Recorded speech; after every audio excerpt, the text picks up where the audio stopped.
Write about the history of tourism in Andhra Pradesh. Andhra Pradesh చరిత్రలో tourism గురించి రాయమని అడిగాడు. అంటే ఆంధ్రప్రదేశ్‌లో టూరిజం ఎప్పుడు స్టార్ట్ అయింది? ఎలా డెవలప్ అయింది? అనే దాని హిస్టరీ చెప్పమని, రాయమని అడిగాడు. అదేంటో ఒకసారి చూద్దాం. Andhra Pradesh is one of the 28 states of India whose recorded history begins in the Vedic period. భారతదేశంలో ఉన్నటువంటి 28 రాష్ట్రాల్లో ఆంధ్రప్రదేశ్ ఒకటి. ఆంధ్రప్రదేశ్ యొక్క టూరిజం హిస్టరీ అనేది వేదకాలం నుంచి ప్రారంభమైందని చెప్పొచ్చు. It is mentioned in Sanskrit epics such as Aitareya Brahmana 800 BCE. So వేదకాలం నుంచి ఆంధ్రప్రదేశ్లో టూరిజం ఉంది అని చెప్పడానికి కొన్ని రకాల హిస్టారికల్ ఎవిడెన్స్ ఉన్నాయి. ముందుగా సాంస్క్రిట్ ఎపిక్స్, సంస్కృతంలో రాసినటువంటి చెక్కబడినటువంటి రాయబడినటువంటి ఎపిక్స్. అందులో ప్రధానంగా ఐత్రేయ బ్రాహ్మణ అనేటువంటి గ్రంథము క్రీస్తు పూర్వము 800 సంవత్సరం, అంటే 9వ శతాబ్దం అనమాట. అప్పట్లో ఆత్రేయ బ్రాహ్మణ అనేది సాంస్క్రిట్ భాషలో, సాంస్క్రిట్ లిపిలో, సాంస్క్రిట్ భాషలో రాయబడినటువంటి గ్రంథం. ఈ గ్రంథము ఆంధ్రప్రదేశ్లో ఖచ్చితంగా ఈ టూరిజం అనేది ప్రారంభమైందని చెప్తుంది. అశాక Mahajanapada 700 to 300 BCE was an ancient kingdom located between Godavari and Krishna reverse. నాన్న ఇక్కడ అశాక అని పెట్టాడు, అస్మక నాన్న. అస్మక అంటే 18 మహాజనపదాల్లో షోడశ మహాజనపదాలు, 16 మహాజనపదాలు ఉన్నాయి. ఆ 16 మహాజనపదాల్లో దక్షిణ భారతదేశంలో ఒకే ఒక జనపదం ఉంది. దాన్ని అస్మక మహాజనపదం అంటాం. ఈ అస్మక మహాజనపదం గోదావరి కృష్ణ 2 నదుల మధ్యలో, అంటే గోదావరి నదికి కృష్ణా నదికి మధ్య ఉన్న ప్రాంతాన్ని మొత్తము మహాజనపదాల కాలంలో అస్మక అనే పేరుతో పిలిచేవారు. అంటే క్రీస్తు పూర్వము 700 నుంచి 300 వరకు ఈ మధ్య కాలంలో అస్మక అనేటువంటి మహాజనపదం ఉంది. అదేవిధంగా ఆత్రేయ బ్రాహ్మణ అనేటువంటి సాంస్క్రిట్ ఎపిక్ కూడా, సాంస్క్రిట్కి చెందినటువంటి అంటే సంస్కృత భాషలో రాయబడిన ఎపిక్ కూడా ఆంధ్రప్రదేశ్లో క్రీస్తు పూర్వం నుంచే ఆ చరిత్రలో ఈ యొక్క టూరిజం అనేది ఉంది, వేదిక్ పీరియడ్ నుండి, వేదకాలం నుండి ఉంది అని చెప్పడానికి ఎవిడెన్సెస్గా ఉన్నాయి. So southern India is mentioned in the epics of the Buddha and Jainist literature. అదేవిధంగా ఆంధ్రప్రదేశ్లో వేదకాలం నుంచే టూరిజం ఉందని చెప్పడానికి బౌద్ధ మతానికి, జైన మతానికి చెందిన సాహిత్య గ్రంథాలు కూడా తెలియజేస్తున్నాయి. ఓకేనా. Andhra is mentioned in the Ashoka inscriptions that reigned in 250 BC. క్రీస్తు పూర్వం 250వ సంవత్సరంలో అశోకుడు ఆంధ్ర ప్రాంతాన్ని పరిపాలించాడు అని ఆయన యొక్క అశోక ఇన్స్క్రిప్షన్స్, అశోకుడు వేసినటువంటి శాసనాలు తెలియజేస్తున్నాయి. The zenith of Andhra was begin during the Satavahanas who ruled Andhra. మొట్టమొదటిసారిగా ఆంధ్ర యొక్క వైభవం జెనిత్కి, అంటే ఉన్నత స్థానానికి వెళ్ళినటువంటి టైం ఎప్పుడంటే శాతవాహనులు ఆంధ్ర ప్రాంతాన్ని పరిపాలించినప్పుడు ఆంధ్రప్రదేశ్ యొక్క వైభవం అనేది జెనిత్, అంటే ఉన్నత స్థానానికి వెళ్ళిందని చెప్పొచ్చు. ఆఫ్టర్ ద శాతవాహనుల తర్వాత it was ruled like Ikshvaka, eastern Chalukya, Kakatiyas and Vijayanagara, Mughals and Asafjahs. శాతవాహనులు అంతమైపోయిన తర్వాత చాలామంది రాజులు పరిపాలించారు, చాలా రాజవంశాలు ఆంధ్ర ప్రాంతాన్ని పరిపాలించాయి. అందులో ముఖ్యంగా ఇక్ష్వాకులు పరిపాలించారు విజయపురిని కేంద్రంగా చేసుకొని. ఈస్టర్న్ చాళుక్యులు అంటే తూర్పు చాళుక్యులు పరిపాలించారు బాదామిని రాజధానిగా చేసుకొని. కాకతీయులు పరిపాలించారు వరంగల్ని రాజధానిగా చేసుకొని. ఆ తర్వాత విజయనగర రాజులు వచ్చారు, హంపీని రాజధానిగా చేసుకొని పరిపాలించారు. మొఘలులు వచ్చారు, ఢిల్లీని రాజధానిగా చేసుకొని ఆంధ్ర ప్రాంతాన్ని పరిపాలించారు. ఆ తర్వాత ఆసిఫ్ జాహీస్ వచ్చారు, వాళ్ళు కూడా ఆంధ్ర ప్రాంతాన్ని పరిపాలించారు. In mean while the Europeans were arrived to Andhra and taken over. వీళ్ళందరి తర్వాత చివరగా యూరోపియన్స్ అంటే బ్రిటిష్ వాళ్ళు వచ్చి భారతదేశంలో ఆంధ్ర ప్రాంతాన్ని కూడా వారి అండర్లోకి తీసుకున్నారు. ఓకేనా. Next history of tourism in AP.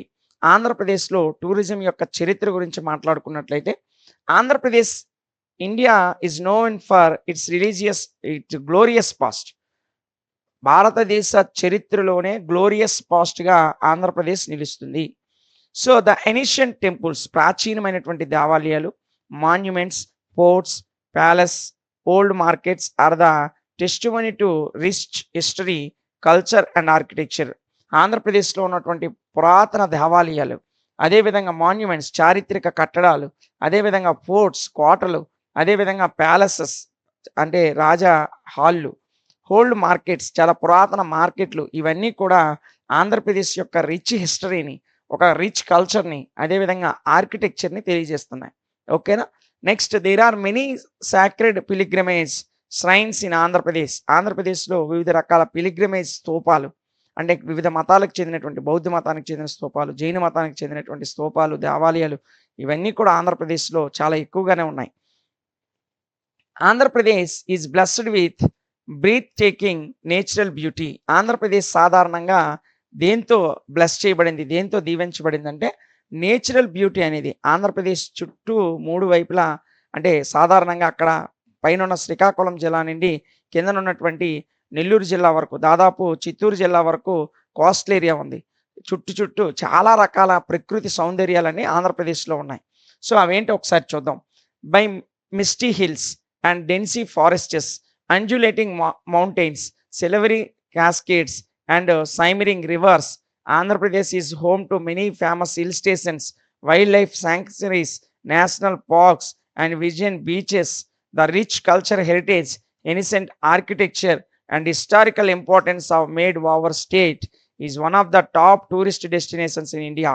భారతదేశంలో ఆంధ్రప్రదేశ్లో అన్ని రకాల టూరిస్ట్ డెస్టినేషన్స్ ఉన్నాయి. నేషనల్ పార్క్స్ ఉన్నాయి, బర్డ్ శాంక్చురీ ఉంది, వైల్డ్ లైఫ్ శాంక్చురీస్ ఉన్నాయి, హిల్ స్టేషన్స్ ఉన్నాయి, మౌంటైన్స్ ఉన్నాయి. అదేవిధంగా వివిధ రకాలైనటువంటి ప్రకృతికి సంబంధించినటువంటి అన్ని అంశాలు కూడా ఆంధ్రప్రదేశ్లో ఉన్నాయి. బొర్రా కేవ్స్ ఉన్నాయి, అదేవిధంగా రిషికొండ వ్యాలీస్ ఉంది, హర్సిలీ హిల్స్ ఉంది, తలకోన జలపాతం ఉంది. ఇలా అన్ని రకాలైనటువంటి వివిధ రకాలైనటువంటి ప్రకృతికి సంబంధించిన టూరిస్ట్ డెస్టినేషన్స్ అన్నీ కూడా ఆంధ్రప్రదేశ్లో ఉన్నాయి. ఓకేనా? Next wild life sanctuaries. ఆంధ్రప్రదేశ్లో వైల్డ్ లైఫ్ శాంక్చురీస్ అనేది బాగా డెవలప్ అయిందమ్మా.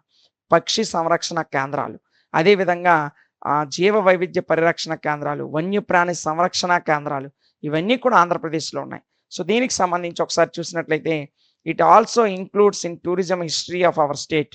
ఈ wild life sanctuary Andhra Pradesh tourism యొక్క హిస్టరీలో ఒక ప్రధానమైన పాత్రను పోషిస్తుంది. The varied topography and from high ranges of the eastern ghats to Nallamalas to the source of Bay of Bengal have given rise to a variety of flora and fauna. ఆంధ్రప్రదేశ్లో మనం జాగ్రత్తగా చూసుకున్నట్లయితే, ఆంధ్రప్రదేశ్ టోపోగ్రఫీని మనం చూసినట్లయితే, high ranges of Eastern Ghats, ఎత్తైనటువంటి తూర్పు కనుమలు అనేవి ఆంధ్రప్రదేశ్లో శ్రీకాకుళం జిల్లా నుంచి నెల్లూరు జిల్లా వరకు ఉంది. ముఖ్యంగా ఆంధ్రప్రదేశ్లో నల్లమల ఫారెస్ట్లు, చాలా అతిపెద్ద ఫారెస్ట్ ఉన్నాయి. అదేవిధంగా మనం ఇక్కడ చూసినట్లయితే తూర్పున బే ఆఫ్ బెంగాల్ ఉంది, అంటే బంగాళాఖాతం ఉంది. సో ఇవన్నీ కూడా అత్యధిక వివిధ రకాల variety of flora and fauna. Flora అంటే వృక్ష జాతులు, ఫ్యూనా అంటే జంతు జాతులు. అనేక రకాల వృక్ష జాతులకి, జంతు జాతులకి ఆంధ్రప్రదేశ్ నిలయంగా నిలుస్తుంది. ఎందుకంటే నల్లమల ఫారెస్ట్ ఉంది, బే ఆఫ్ బెంగాల్కి దగ్గరలో ఉన్నటువంటి వివిధ రకాల ఈస్టర్న్ ఘాట్స్ ఉన్నాయి. ఇవన్నీ కూడా వివిధ రకాల వృక్ష జాతులకి, జంతు జాతులకి నిలయంగా ఉన్నది. ఓకేనా? The Eastern Ghat ranges there are moist and semi evergreen forest which give way to the dry thorn scrubs of Anantapur plateau. Anantapur ప్లాట్యూలో మనం చూసుకున్నట్లయితే వివిధ రకాలైనటువంటి ఎవర్ గ్రీన్ ప్లేస్గా, సెమీ ఎవర్ గ్రీన్ ప్లేస్గా ఆంధ్రప్రదేశ్ రాష్ట్రం అనేది నిలిచింది.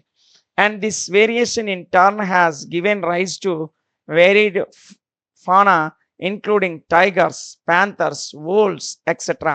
ఆంధ్రప్రదేశ్లో విస్తారమైనటువంటి అడవులు కూడా ఉండడం వల్ల వివిధ రకాల జంతు జాతులు ఉన్నాయి. ముఖ్యంగా ఆంధ్రప్రదేశ్లో వివిధ రకాల పులులు ఉన్నాయి, ప్యాంథర్స్ ఉన్నాయి, అదేవిధంగా వోల్స్, తోడేళ్ళు ఉన్నాయి. ఇలాంటి గొప్ప గొప్ప జంతు జాతులు ఉన్నాయి ఆంధ్రప్రదేశ్లో. నెక్స్ట్ వన్ చూసుకున్నట్లయితే ఫేమస్ బీచెస్. ఆంధ్రప్రదేశ్లో బీచ్లకు అసలు కొదువే లేదు. మీరు విశాఖపట్నం వెళ్ళినట్లయితే విశాఖపట్నంలోనే 7-8 బీచ్లు ఉన్నాయి. సో బీచెస్ ఆంధ్రప్రదేశ్లో కొదువే లేదు. సో దీని గురించి మనం చూసుకున్నట్లయితే our state with nearly 974 kilometers of coastline has breathtaking beauty of blue water caressing the golden sands and different points along the length of the coast starting from Bhimli near Visakhapatnam down to Maypad in Nellore district. ఆంధ్రప్రదేశ్లో 974 కిలోమీటర్ల విస్తారమైనటువంటి Coast line area ఉంది, సముద్ర తీర ప్రాంతం ఉంది. ప్రకృతి సౌందర్యంతో ఆంధ్రప్రదేశ్ అనేది bless చేయబడింది. ఆంధ్రప్రదేశ్లో వివిధ రకాల బీచెస్ ఉన్నాయి. ఈ బీచెస్ విస్తీర్ణ అనేది విశాఖపట్నంలో భీమిలి నుంచి నెల్లూరులో ఉన్నటువంటి మేపాడు వరకు విస్తారమైన బీచ్లు ఉన్నాయి. అనేక రకాల బీచెస్కి, అనేక రకాల ప్రకృతి సౌందర్యాలకి ఆంధ్రప్రదేశ్ పుట్టినిల్లు. అనేక రకాల బీచెస్ ఉన్నాయి. విశాఖపట్నంలో భీమిలి బీచ్ ఉంది. విశాఖపట్నంలో అదేవిధంగా మనకి ఆర్కే బీచ్ ఉంది.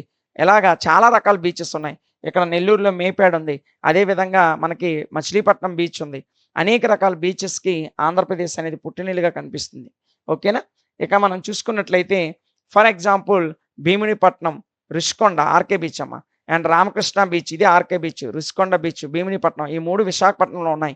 అదేవిధంగా మంగినపూడి బీచ్ ఇన్ కృష్ణా జిల్లాలో మంగినపూడి బీచ్ ఉంది. అదేవిధంగా వాడరేవు బీచ్ ఇన్ ఒంగోలులో వాడరేవు ఉంది. అదేవిధంగా Maipa beach in Potti Sriramulu Nellore district. These are all creating history in tourism. టూరిజంలో హిస్టరీ క్రియేట్ చేయడంలో ఈ బీచెస్ అన్నీ కూడా చాలా ప్రధానమైనటువంటి పాత్రను పోషిస్తున్నాయి. ఓకేనా. అదేవిధంగా art and architecture in the history of tourism.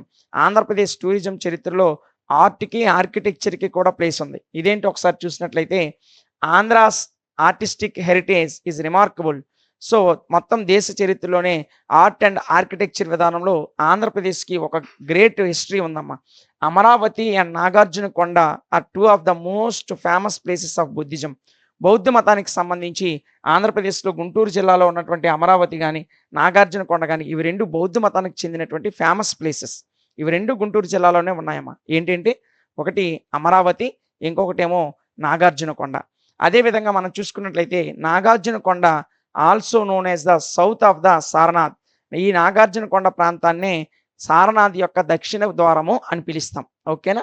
It is associated with the name of Acharya Nagarjuna. ఈ నాగార్జునకొండకు ఆ పేరు ఎలాగొచ్చిందంటే బౌద్ధ మతానికి చెందిన ఫేమస్ బౌద్ధ సన్యాసి అయినటువంటి ఆచార్య నాగార్జునుడు. ఈయన శాతవాహనుల కాలంలో ఉన్నటువంటి బౌద్ధ మత గురువు. ఆయన పేరు మీదే గుంటూరు జిల్లాలో నాగార్జునకొండ అనేటువంటి ఒక కొత్త ప్లేస్‌ని, ఒక సరికొత్త ప్లేస్‌ని ఆ కాలంలో డెవలప్ చేశారు. దాన్నే మనం బౌద్ధ మతానికి చెందిన ఫేమస్ ప్లేస్‌గా ఈ రోజుకి కూడా చరిత్రలో అది మిగిలిపోయింది. అండ్ ఫౌండర్ ఆఫ్ ద మాధ్యమిక స్కూల్ ఆఫ్ మహాయాన బుద్ధిజం. బుద్ధిజంకి సంబంధించిన మహాయాన బుద్ధిజం యొక్క ఫౌండర్‌గా ఆచార్య నాగార్జునుడిని చెప్తాం. ఆ ఆచార్య నాగార్జునుడి పేరు మీద బౌద్ధ మతానికి చెందినటువంటి పవిత్ర స్థలం అక్కడ డెవలప్ చేయబడింది. And Guntapalli, Vijayawada, Undavalli are some of the landmarks of the golden age of art and architecture in tourism history of Andhra Pradesh. Andhra Pradesh యొక్క టూరిజం చరిత్రలో ఆర్ట్ మరియు ఆర్కిటెక్చర్‌కి సంబంధించిన గోల్డెన్ ఏజ్‌గా కొన్ని ప్రాంతాలు ఆంధ్రప్రదేశ్‌లో ల్యాండ్ మార్క్‌ని క్రియేట్ చేశాయి. అవేంటంటే ఒకటి గుంటపల్లి, రెండోది విజయవాడ, మూడోది ఉండవల్లి. ఇవన్నీ కూడా ఆర్కిటెక్చర్ విభాగంలో ఆంధ్రప్రదేశ్ చరిత్రలో ఒక రిమార్కబుల్, ఒక ల్యాండ్ మార్కబుల్ ప్లేసెస్‌గా నిలిచాయి. సో, ఇది ఆంధ్రప్రదేశ్ టూరిజం యొక్క హిస్టరీ. సో, దీంతో మనము ఈ యూనిట్‌లో ఉన్నటువంటి ఆల్ ఇంపార్టెంట్ క్వెషన్స్‌ని కూడా డిస్కస్ చేసాం. సో, 1కి 2 సార్లు ప్రతి క్వెషన్ వినండి. ఈజీగా చదవకుండా ఓన్‌గా రాసేయగలుగుతారు. ఓకేనా. Thank you.